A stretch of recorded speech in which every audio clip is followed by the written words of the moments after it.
Alright, this is 7.3.3 number sequences. This is another video that I recorded and had no sound, so I will just be talking over it. It looks like I have the checkup problems as usual, and I also have the study guides. So I have a couple formulas from the study guides that we can use, and we're going to kind of jump into it. We've already talked about explicit formula and recursive formula of geometric and arithmetic sequences. Right, we've already discussed that. So that's in here already. They gave us the interest formula, which is just a version of arithmetic sequence. Um, they give us a compound interest sequence, which is just a version of a geometric sequence, right? So it's basically the same stuff we've been working on. Two things that they will introduce in this section is going to be the pyramidal sequence and the Fibonacci sequence. Now, what are they? So the pyramidal sequence is each term in the sequence is a sum of a perfect square and all perfect squares before it. So what are the perfect squares? Hopefully I'm smart enough and I wrote this down. I don't remember how I did it. Alright, so the first perfect square is 1, the second one is 4. 1 plus 4 is 5. And then there's a 9, right? So 3 squared is 9. And that's going to be 14. The next one's going to be 16, which is 30. After 16 is 25, it's 55. And the next perfect square after 25 is 36. And then if you add 36 to the 55, you get 91. So I'm just taking all of my perfect square, which is 1, 4, 9, 16, 25, 36, 49, 64, 81. So I'm writing them out. And I'm just adding these up. So 1 plus 4, 1 is my first one. Then 1 plus 4 is 5, gives me my second term. 1 plus 4 plus 9 gives me 14, which is my third term. 1 plus 4 plus 9 plus 16 gives me 30, etc. Alright, so we're just taking the perfect squares, we're adding them up. That is the pyramidal sequence. Pyramidal. Fibonacci sequence is each term as a sequence is the sum of the two terms before. So it starts 1, 1. Alright, so Fibonacci sequence will start 1, 1, and you just start adding up. 1 plus 1 is 2. 1 plus 2 is 3. 2 plus 3 is 5. 3 plus 5 is 8. 5 plus 8 is 13. 13 plus 8 is 21. 21 plus 13 is 34, and etc. going on. Jumping into it. First thing I'm going to do, so we want to classify these as either arithmetic, geometric, Fibonacci, or pyramidal. So the first thing I'm going to do is I'm going to see if any of them are arithmetic. I'm going to just, see that, subtract. I'm going to subtract the terms first to see if I can match up here. Alright, so I'm going to look at arithmetic first once I get done talking about it.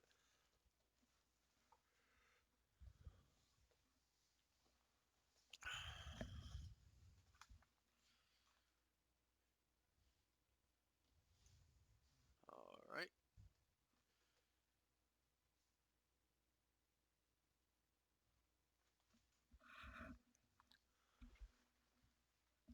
I should be subtracting, I would hope.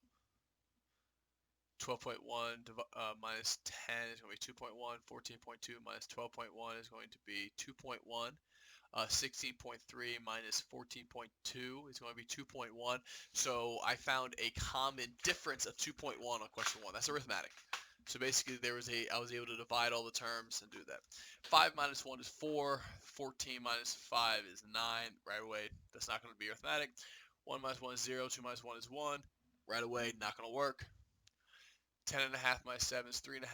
15.75 minus 10.5 is not 3.5. So again, that's not arithmetic. So we only have one arithmetic. Cool. Now I'm going to go into geometric. 5 divided by 1 is 5. 14 divided by 5 is not 5. So that's not geometric. 1 divided by 1 is 1. 2 divided by 1 is 2. And those aren't the same. So right away, 3 is not geometric. Now 4, I think actually I had to go and use a calculator because I'm not that smart. So I had to do 10.5 divided by 7, 15.75 divided by 10.5, 23.625 divided by 15.75, and I'm going to see if they have a common ratio. And if they have a common ratio, then we will say that it is a geometric sequence, and apparently it does. So it is a geometric sequence. Now we need to look at the next one. Well, Fibonacci pyramidal. Maybe we need a reminder. 2 is going to be pyramidal, and 3 is going to be Fibonacci, right? Pyramidals, we're Tell us what they are. 1, 5, 14. Well, I believe that is number 3 or number 2. Yep, number 2, 1, 5, 14. That's exactly what they have written for the pyramidal. 1, 1, 2, 3. That is the Fibonacci. It's written right there.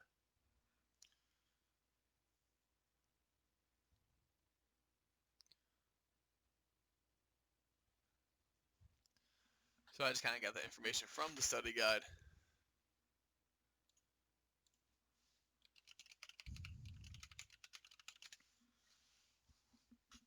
All right. So for questions 5 through 6, solve the problem about arithmetic sequences. This is now using interest, so we need to use the simple interest formula, which we have, right? I put the study guide on here. They gave it to us. The thing we need to know is that, and as it tells us on the study guide, P is the starting amount, is my principal. So whatever you start with, N is the number of times it is applied, kind of similar to like what term are we trying to find, what year. Interest rate is your I. So if I just plug this in, it's principal 650 plus N minus 1. My interest rate needs to be written as a decimal. So 3% is 0.03. I just moved the decimal 2 spots. And then times 650, right? Because that's my principal. So I just plugged it in just into that formula that they have. Explicit formula for a simple interest. And they write the first 5 terms of the sequence. So the first term is 650.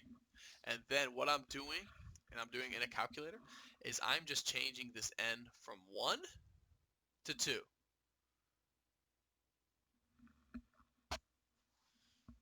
And I think I just did 0.03 times 650 just to simplify the calculations.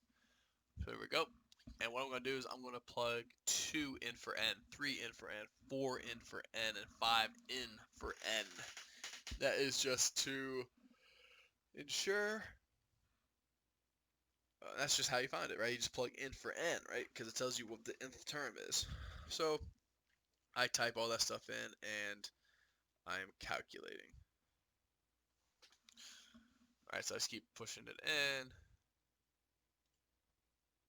Now I'm going to kind of fast forward here. So I found the first 5 terms. Cool. Alright, it's plugged in for n. Now 6, right, simple interest. So I'm doing the exact same thing. But now I want to know what the account balance is for the 25th year. So I already have the formula, right? So I already have the formula. So now all I'm doing is plugging in 25 for n. That's it. So just like I did with my first 5 terms, right? I plugged a 1, a 2, a 3, a 4, and a 5 in for n to find those individual terms. I'm going to plug 25 in for n to find this one. So I went to the calculator, I'm plugging this in, and I'm going to write, well, I'm doing simple. And there is my answer, right? So I was plugging it into decimals, and I'm kind of fast forwarding it. I think that's okay, right? So they want to find the 25th year. I plug 25 in for n. 7 and 8 is talking about geometric sequences.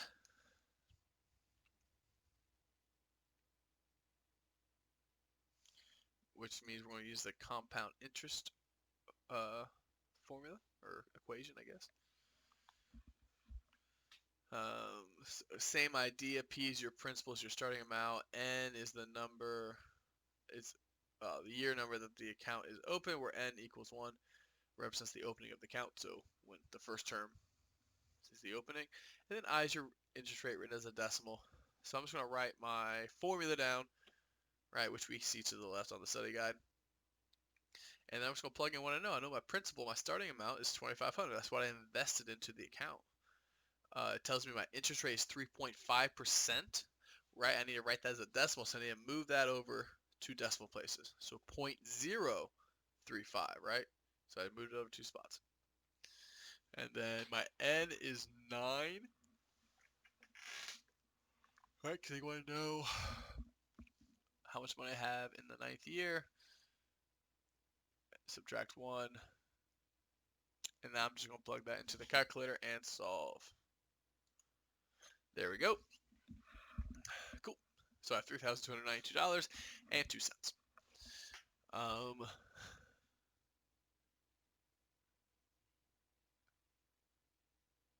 question 8, we're talking about bacteria. So a petri dish contains 7 bacteria. That's where we're starting out with 7. Each bacterium reproduces by splitting in half. So we're getting smaller. Are we? Wait a minute. No, we're not. If I have 1 that's split in half, I now have 2. If I have 2 and they both split in half, I now have 4. So this bacteria is actually doubling. Right? So that's an easy thing to kind of make a mistake. Oh, it's split in half, so it's getting smaller. No, no, no. It is doubling, right? Take 1, it cuts in half. There's now 2. Cut that in half. There's now 4. Cut that in half. There's now 8. And then 16. And then 32, etc. All right, so my first term is a 7. My rate, my common ratio is 2, right? We're doubling. Even though it says splitting in half, right? Think about it. It's the bacteria splitting in half. That means there's now 2 of them. And they want to know how many bacteria in the 6th generation. We plug 6 in for n, right? Well, n minus 1, and we want to find what the 6th generation is. We plug 6 in for n, which is what I'm doing. I solved it, and I got 224. So the 6th generation will have 224 bacteria. Or bacteria. Or bacterium. I don't know. Not science or an English person. I have no idea. Where are we going? Okay. So now we're going to solve the Fibonacci and pyramidal sequences. So we have formulas, and they give us the formula. All right.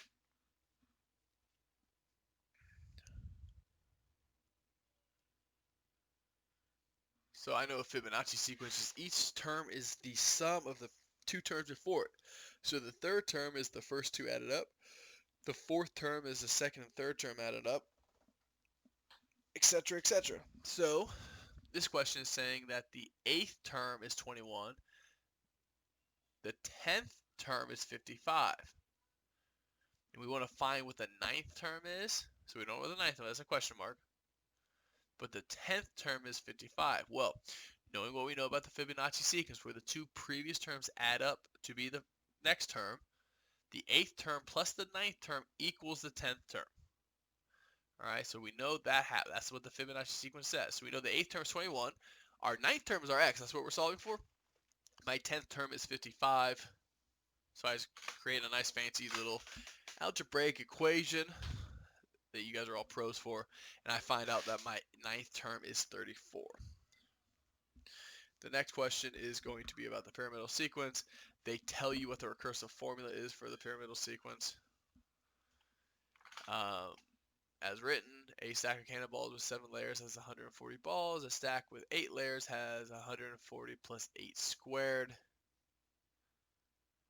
which is equal to 204 balls. Find the number of cannonballs in a stack that has 10 layers. So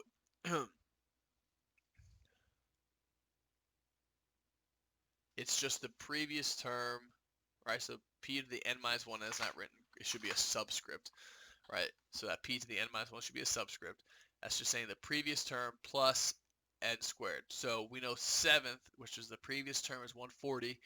We want to find the 8th. So the previous term is 140, and we just take that 8 and square it. That's 204. And then for us to just visual for us. Oop, oop. And my voice is back, so we'll let my original voice go ahead and take it. What did I do wrong here? There we go. Maybe that'll work a little bit better for us. All right. So the recursive formula for a pyramidal sequence, which they gave us, right, is here. And where p of n minus 1 is the value of the previous term. All right. So if we know the previous term, what do they give us? Okay, sorry. So they gave us the 7th. The 7th has 140. And then the 8th, they used the 7th to get there, and they has 204. So what we need to do is we need to find the 9th, right? If we're going to find 10 layers, we need to find the 9th first. So what we do is we take the 8th. So to find the 9th term, we take the 8th, which is 204, and we have to add 9 squared. Why? Because it's n squared. And this would equal, 285. So the 9th term is 285. If I want to come back and I want to find the 10th term, well, I have to start with the 9th term, right? So it's always the previous term. Well, the previous term was the 285, and then it's the n squared. So 10 squared, and that's going to be 385. So in the 10th layer, there's 385 cannonballs stacked. So they actually gave us the recursive formula, right? All the formulas are here if they don't give it to us. And we know that the recursive formula is always taking the previous term and we're finding the next term. Explicit formula allows us to find any term. Recursive always allows us to find the next term.